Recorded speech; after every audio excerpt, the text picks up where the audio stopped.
Greetings, Eric Backer, naturopath from New Zealand. Thanks for checking out my video. I got a question from a subscriber here. Eric, can you give us at least 10 leaky gut diet and treatment mistakes for me to avoid? I can certainly do that. I've made a list of 10 things here, and I'm just going to talk about those in brief and explain a few concepts to you about leaky gut and about, how to avoid it. Well, how to avoid things going pear-shaped when you have got leaky gut.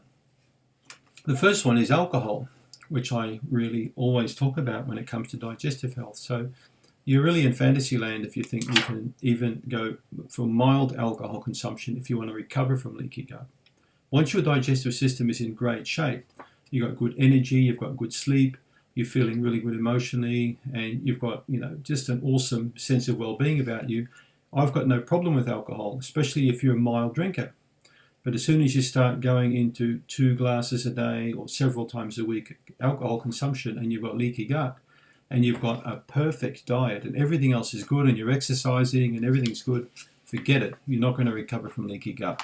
That's mistake number one, is thinking you can drink even small amounts of alcohol regularly long term, if you've got a gut problem. You've got to fix the gut first, get that in great shape, and then work out how much alcohol you can consume over time, common sense, so as not to go down that route of leaky gut again. Right? Number 2 is stress. Alcohol consumption sometimes goes hand in hand with stress. Sometimes people drink more because they're under stress. So unfulfilled lives, unsatisfied with your occupation or your career, living in a relationship that's highly stressful or that's not very, giving you what you want.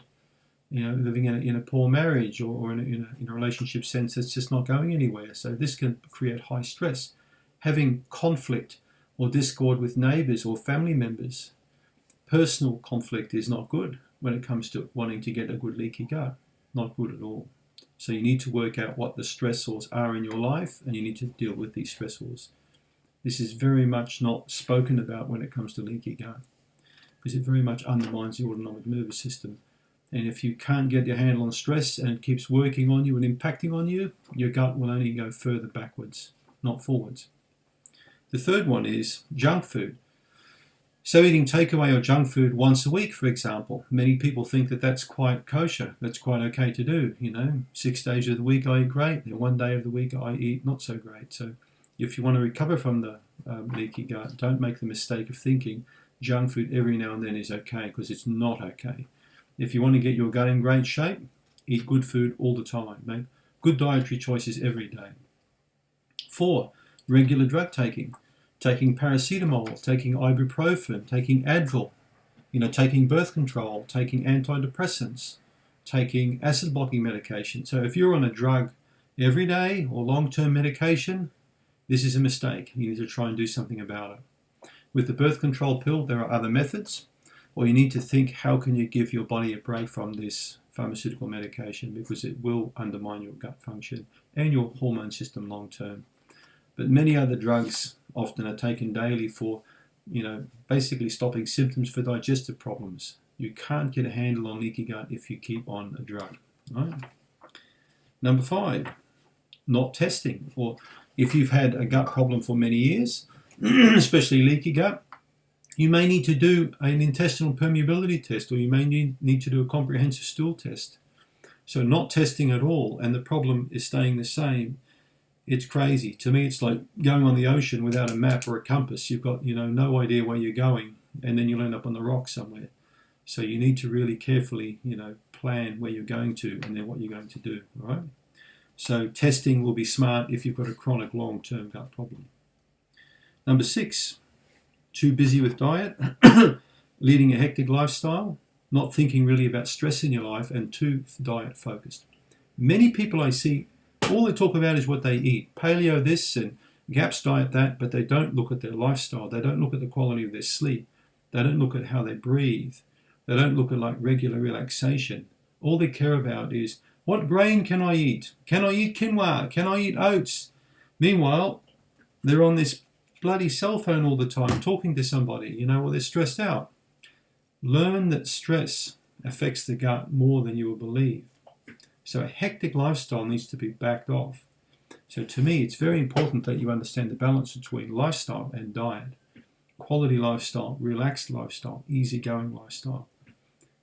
Good quality diet, good quality lifestyle will certainly make your gut heal a lot faster. Number 7, only treating for one particular aspect. For example, only taking L-glutamine because you think you've got a leaky gut, or only taking a candida supplement because you think you've got candida. This kicks back again to number 5, not testing.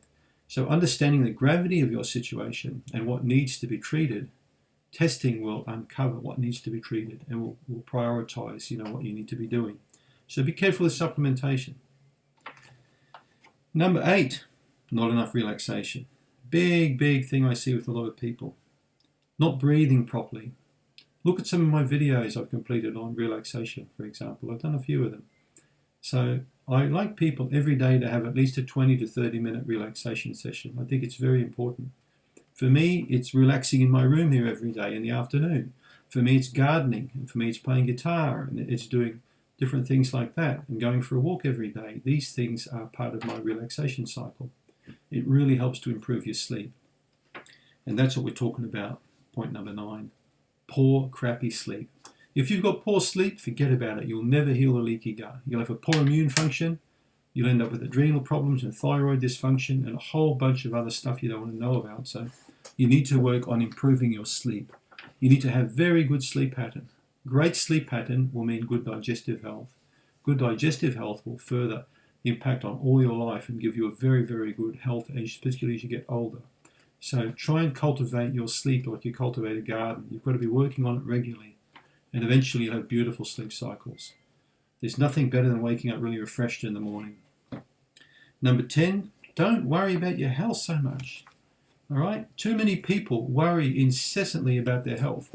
Every tiny little thing. My father was like that. Every time he had a sensation, he'd be off to the doctor for endoscopy, or he wanted an ECG because he felt palpitations. And my dad was very anxiety prone. He was a hypochondriac. So don't be a hypochondriac. Don't imagine every tiny little thing in your body is brain cancer or something like that. Okay, if you stop worrying about your health and let it do its own thing, you're going to relax a lot more and let the body take over instead of having the brain engaged on an anxiety-prone level, which will undermine your health, increase your stress, and start creating a lot of imbalances. Anxiety leads to ill health, poor sleep, low energy, adrenal fatigue. So just be careful with point number 10 particularly. Don't worry too much about your health. And as Mark Twain said, if you read too many health books or too many blog sites, be careful because you could die of a misprint. All right, you might see something there that's written wrong, or you might get a wrong piece of information. It could cost you a lot of problems. So just be careful. So I hope that gives you a bit of an insight into 10 things which I see are obstacles when it comes to healing yourself from leaky gut. Don't forget to click on the link below if you want my free Candida report, and subscribe to my channel. Thanks for catching up with me. All the best.